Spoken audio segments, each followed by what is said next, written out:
लोग बात कर लेते हैं एक ऐसे कानून के बारे में जिस कानून को 23 दिसंबर को लागू किया गया झारखंड सरकार के द्वारा।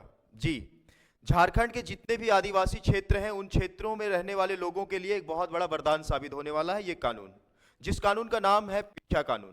तो सबसे पहले मैं आप लोगों को ये क्लियर कर दूं कि ये पेशा कानून कोई नया कानून नहीं है। इस कानून को 1996 में ही बना दिया गया था, लेकिन इसे झारखंड में लागू नहीं किया गया था, जबकि झारखंड का निर्माण 2000 ईस्वी में हुआ था। मतलब ये है कि झारखंड के बनने से पहले इस कानून को बना दिया गया था, लेकिन इसे धरातल पर लाया नहीं गया था।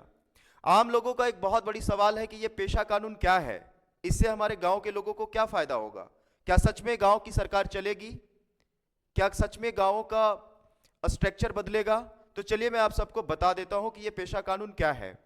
पेशा कानून एक ऐसा कानून है जिस कानून के तहत शेड्यूल एरिया जितने भी हैं, जहां पर अधिकांश लोग जनजाति लोग रहते हैं, उन क्षेत्रों में ग्रामीण एरिया के लोग अपने प्राकृतिक संसाधनों के पक्ष में फैसले ले सकेंगे, जिसे आम सभा कहा गया है।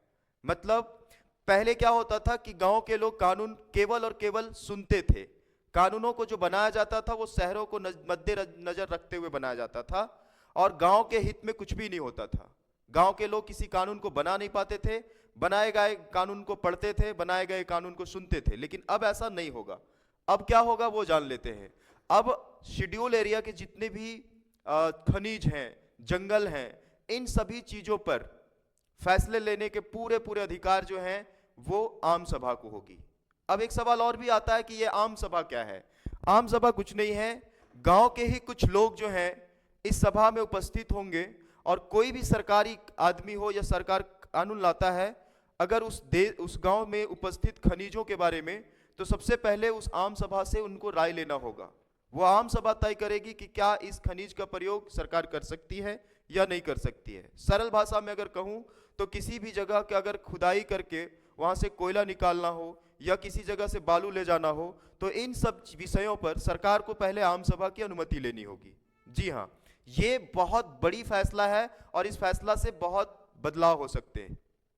साथ ही साथ ये भी हो सकता है कि आम सभा को एक पावर दिया गया है कि अपने क्षेत्र की शिक्षा व्यवस्था पर उनका नजर हो सके और वो लोग उस पर फैसला ले सके, उसमें बदलाव कर सके। और छोटे मोटे जितने भी काम होते हैं, जितने भी मुद्दे होते हैं गांव में, उन गांवों के छोटे मोटे मुद्दे को वो आम सभा ही सॉल्व करेगी।